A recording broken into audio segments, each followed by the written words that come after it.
favourite retro gamers on the internet, and welcome to another episode of Retro Game On. Today we take a look at the relatively unknown Super Nintendo title, Winter Gold, which was developed by Funcom, who puts the fun into 16-bit games.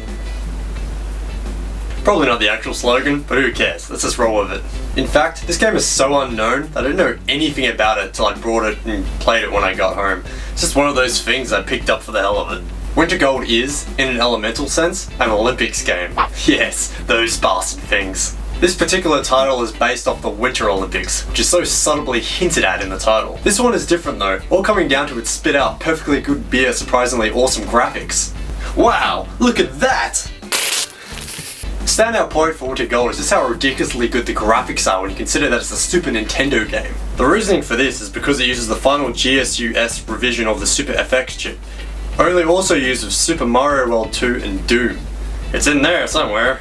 First, you're greeted with the fact that you can create and customize your own character. This is a feature I did not expect in a Super Nintendo game, but then again it was released in 1996 and by that time I had to keep up with the likes of the N64 and the PS1. Instead of using a memory card or a pack to save the profiles though, it uses a battery save. First off, you can set the name. I'm of course Brendy, Overlord of Retro Game On. Then your suit. I choose all black because that's metal, and I'm, metal. And of course the country. Australia wasn't there, so I chose Austria. Close enough. From there it's straight into the gameplay. There's several different modes, but they all let you pick 6 different events. These range from bobsledding to snowboarding, and other things I don't or care to know the name of. Like in this event I ski down a slope and do some tricks, ending in me getting a terrible score. That's one thing to note about this game. It's unforgivingly hard. There is a mini game at the start of each event that's supposed to help you with performance. I sort of keep the dot between the lines on a scenario, but in all honesty, I didn't pay any attention to it until my second or third session of playing. It didn't seem to make much difference either times. The bobsledding was my favourite event, but that mostly comes down to my unconditional love of cool runnings when I was a kid. It's all about controlling the sled without crashing it into the wall, all coming down to precision. It's fun for a little while, the sort of thing that would be perfect for a $1 smartphone app. Other events like the skiing, while a lot more interactive, are a lot more unforgiving. It became a bit easier when I realised that I could steeply steer that sucker by pressing the back buttons, but for all intents and purposes, I might as well have been steering a dead cow. You literally can't crash once. If you do, the score will be horrendous. Other events like the snowboarding are just way too hard to figure out if you don't have an instruction manual. I tried a huge number of combinations and only a few did anything, with no consistency whatsoever. After a while, I just gave up on that event. I'll just pretend to be a part of the Jamaican bobsled team for a little while longer.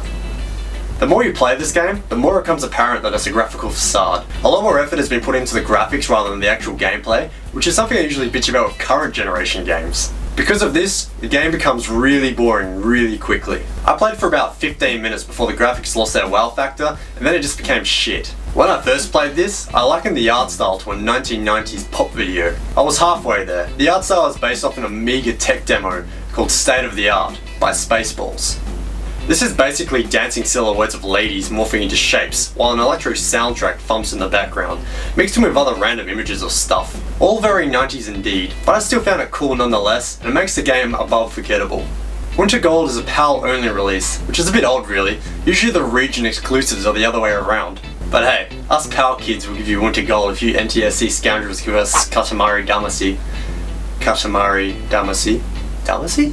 I couldn't find out much about Winter Gold on the internet, besides from its relation to Spaceballs and the fact that it was only released in PAL regions. In fact, most search results were forum threads by Americans asking if the game would work on their hardware. I don't know if this makes it rare or not, but I could literally only find it for sale once on eBay. I nearly had a stroke though when I saw the price. £30. That's over $55 Australian. I mean, what the flip? What is this madness? What the Oh, it's vintage. That explains everything. That Comic Sans. But to get back on track, I just don't understand. My copy cost me $5. $5 frickin'. These days people are after the cartridge so they can play Star Fox 2 on real hardware. Star Fox 2 was of course never released, and it can't be transplanted onto any old Super Nintendo card because it needs cards to have the Super FX chip inside. While I wouldn't go so far to say that every copy of this game should be sacrificed for the common good of Star Fox 2, the game is far from fantastic. Sure, the graphics, music and overall style earns it brownie points, but those definitely don't automatically make it a great game. The gameplay becomes stale and heartless really quickly, which ultimately pushes it to the back of the shelf when it comes to replayability. Besides from that though, it is an intriguing title that I'm glad to own, and it interested me enough to make this video. So if you'd like to see more like this, subscribe here, here, here, and here. No doubt I also put a watermark in the corner of the screen, so click whatever makes you comfortable. I also have a Facebook page, yada yada yada, but it's not like you're going to check that out anyway, are you?